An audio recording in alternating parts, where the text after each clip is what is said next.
Guys, this is about the PureBlueH20 reverse osmosis system from, this is where I bought from Costco.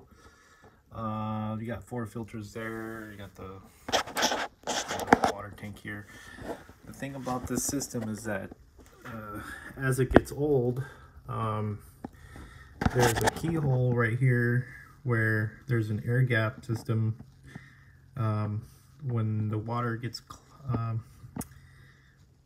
when the water runs through the system, there's a valve here that only allows water to go one way, and you'll start hearing strange noises after you use water. It starts leaking out of here, which made a mess in my situation. So I tried cleaning it using CLR, WD-40, all kinds of stuff, but the permanent way to fix this problem is I went under here and basically this dropping my phone.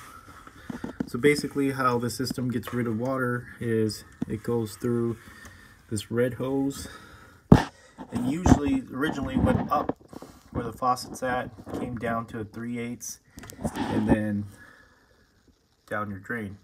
But what I did was I bypassed that system. So there's a blue hose that goes up, which feeds the water.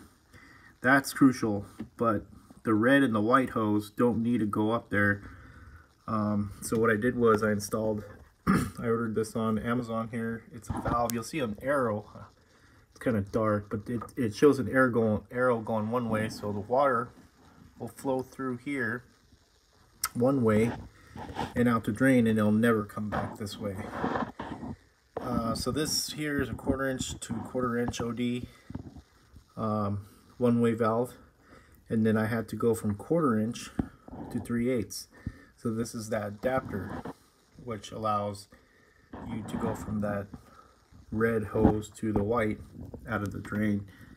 And then the system didn't come with a shut-off valve, but I thought it was convenient just in case I need to change out the filters or disinfect the system. I need to shut it off without having to completely shut off my main.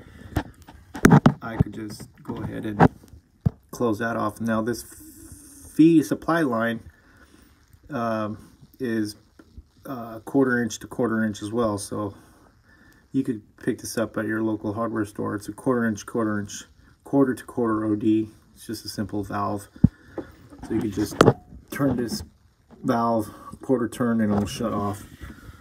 So that's it. That's how you fix the problem.